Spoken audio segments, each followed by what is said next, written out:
실례합니다, 교수님. 들어오세요.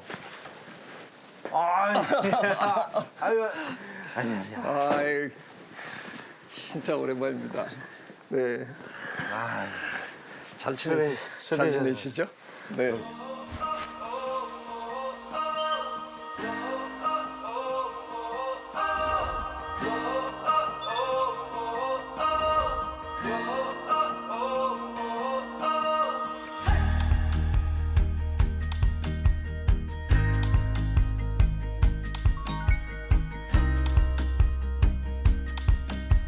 몇 주 동안 제가 담양도 갔다 왔고요. 지리산도 갔다 왔어요. 갔다 왔는데 진짜 환경이 좋더라고요.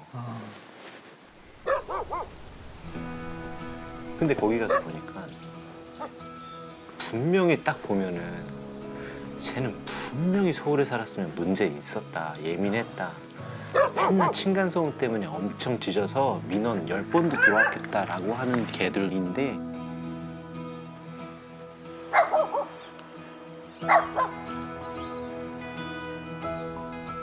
지리산에서는 그 탐방객들을 안내하는 개로 살더라고요. 그리고 어느 정도까지 안내했다가는 귀소가 있을 테니까 집에 이렇게 와서 기다렸다가 탐방객이 지나갈 때는 또 안내도 하고. 저희가 알아서 안내를 해요. 네. 도시에서 키우면 낯선 사람 보고 짖었을 거고 그럴 텐데. 근데 그걸 보니까 이런 생각 들거든요. 내가 지금까지 이제 개를 보고 관찰하고 훈련을 하고 알려들었던 정보가 어떻게 보면 도시라고 하는 곳에서 살기 위해서 이 동물들을 교육시키는 방법이었지 진짜 사람과 개가 잘 사는 방법은 아니었었을 수 있겠구나를 느꼈어요.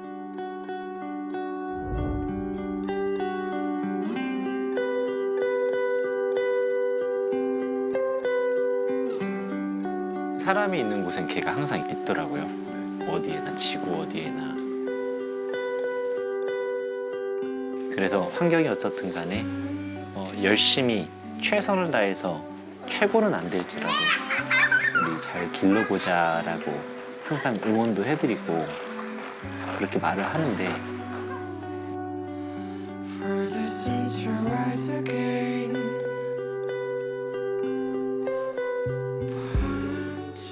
어떻게 우리 인간이 개와 처음 만났을까 이거에 대한 연구가 된 거를 이제 다 읽어보게 됐는데 늑대 중에서 누구를 잡아다가 우리가 길들였다. 이게 이제 지배적인 아이디어였는데 최근에 이제 저희 분야에서는 지금의 늑대는 사납잖아요. 근데 우리가 지금 데려다가 키운 개는 굉장히 온순하기도 하고 우리랑 같이 지내고 이걸 하잖아요. 그렇다면 우리가 늑대 중에서 누구를 데려올 때 특별히 양순한 아이들을 데려왔느냐? 그러면 이제 설명이 조금은 되죠. 맞지. 근데 그거보다 한 발짝 더 나가면 그 늑대들 중에서 원래 부침성 많은 늑대들이 우리를 찾아온 거라는 거죠. 걔네가 우리를 선택해 준 거지 우리가 그 늑대한테 가서 기를 놈을 선택해 갖고 빼온 게 아니라는 거죠. 그렇다면 저는 용어부터 달라져야 된다고 이제 주장을 하는 거예요. 우리가 반려견이라고 부르는데 반려인이죠. 개들이 우리를 반려인으로 선택해 준 거예요. 우리가 선택당한 거예요. 그러니까 우리가 반려인인 거지. 개들의 반려인이네요. 그렇죠. 그러면 이제 태도가 확실히 변해야 되잖아요. 그분들이 굉장히 우리를 겸손해지는데요? 선택해 주셨는데 감히 우리가 그분들을 불편한 환경에 몰아넣고 뭐 이런 짓을 한다는 건 이건 애당초 계약 위반인 거죠. 그러니까 제 얘기는 우리가 반려인이 되는 순간 제 생각에 우리의 모든 이 관점이 확실히 달라져야 된다고 생각해요. 말씀하신 대로 우리가 살고 있는 이 험악한 도시 환경에 그들을 끌고 들어오는 자체가 옳지 않은 일일 수도 있다라는 생각부터 시작해야 된다고 생각해요. 그들이 잘 살 수 있는 공간을 우리는 제공할 의무가 있는 거죠. 만약 같이 살겠다 그러면.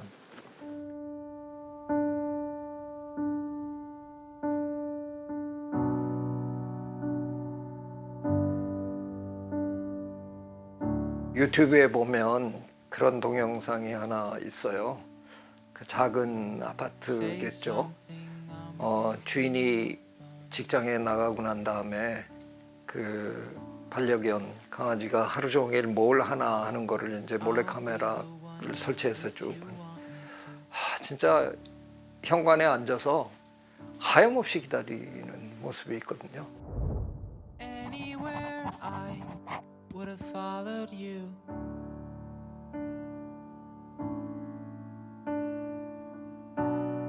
Say something, I'm giving up on you. 그러니까 그 작은 공간에서 그 아이에게는 함께 지내는 인간 동물 Feeling so small. 그거 하나잖아요.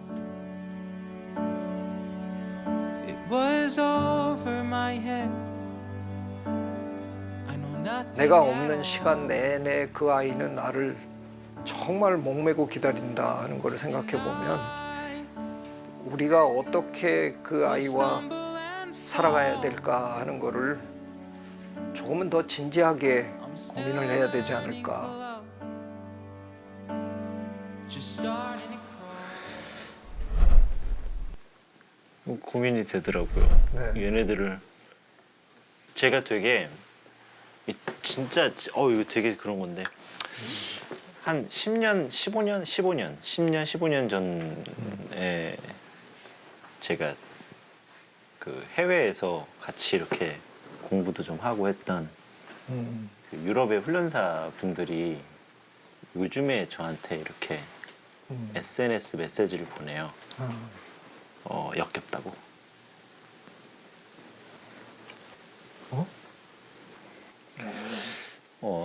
나는 10년 전에 너를 봤고 그때 너는 되게 훌륭했고 뭐. 근데 지금 너가 TV에서 하는 훈련하는 모습이나 이런 것들을 보면 믿기지 않고.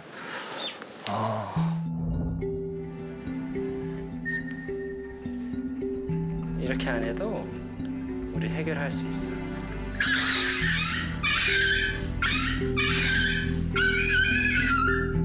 이것도 하기도 전에 다 허락해줬지. 이거 시바이누들 이렇게 많이 해요. 이거 자기 죽는다 그래요. 그래서 그분들 나름대로는 이 헌터가 많이 변했고 헌터는 지금 정말 쓰레기 같은 훈련들을 하고 있다 라고 하는 것들을 제가 메시지를 이렇게 몇 개 받았어요. 받고 나서 너희들이 한국을 알아? 너희들이 한국에서 살아봤어? 너라면 10평도 안 되는 집에서 말라모트 키우는 사람이고 하루에 12시간 밖에 있고 산책 나가면 산책할 데가 없고 산책하러 갈 때 근림공원이 그 근림공원도 너희가 생각하는 노르웨이에 있는 그런 공원이 아니야! 이거를 진짜 무슨 어떤 아픈 사람처럼 계속 혼자 내뱉었어요. 혼자 속으로. 항변을 하신 거군요. 진짜 고통스러운 고민이었거든요. 그 고통스러운 고민들을 하면서 스스로 또 한편으로는 제가 하는 조언과 제가 하는 지금 현재의 훈련이 안 맞을 수도 있지 않아라고 저한테 계속 말하고 있었긴 해요. 내적으로 이게 맞아. 아무리 너가 우리 실생활에 타협한 교육을 한다 하지만 그게 맞아? From this place that I call home. I've been waiting for the day since I was 17 years old. 도시에서 사는 개들은 자기를 다 보여주지 못하고 산다. I wanna go up and 순응하는 개들은 잘 사는 거고 순응하지 못하는 애들은 그럼 어떻게 되지? 뭐 이런 생각을 좀.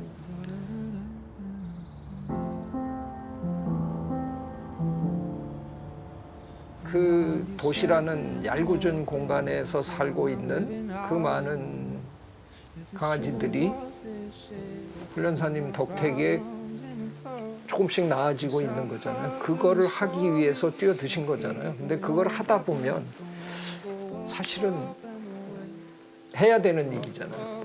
선구자는 할 수 없어. 어쩔 수 없이 아니 남보다 먼저 이런 일을 해야 되는 사람은 어쩔 수 없이 겪을 수밖에 없는 일이에요. 제가 보기에는. 시간이 가면 갈수록 사람들의 마음이 조금씩 달라지고 반려동물을 대하는 그런 태도 이런 것들이 변해가면 그러면 뭐 좋아지지 않을까. 저는 뭐 우리 국민의 위대함이 있잖아요. 뭔가 힘들고 막 실수도 하고 막 시끄럽고 부딪히고 이러다가도 시간이 조금 지나면 저는 그걸 집단적 현명함이라고 표현을 하는데 네. 저는 우리 대한민국 국민에게는 집단적 현명함이 있다고 생각해요.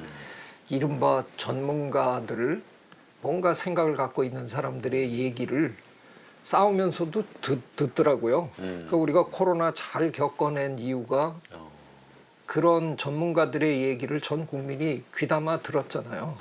그래서 저는 끊임없이 우리가 이렇게 자꾸 노력하면 변할 것 같아요. 그리 머지않은 미래에 획기적으로 나아지지 않을까 그런 기대감을 갖고 있습니다. 뭐 훈련사님도 그것 때문에 하시는 걸 것 같은데. 잘 가고 있는 거겠죠. 네, 뭐 하고 있는. 올바른 생각하고 주변에 올바른 얘기하고 주변 사람들 돕고 이런 사람들이 우리 서대문구에 여러분이 계세요. 그런 걸 보면 희망이 있어요. 제가 보기에는 바뀝니다. 그걸 좀 잘 이끌어 주십시오. 알겠습니다. 감사합니다. 제가 가끔 와도 되니까. 네, 그럼요. 네, 언제든 연락만 주십시오. 네. 네, 감사합니다. 네, 고맙습니다. 아유.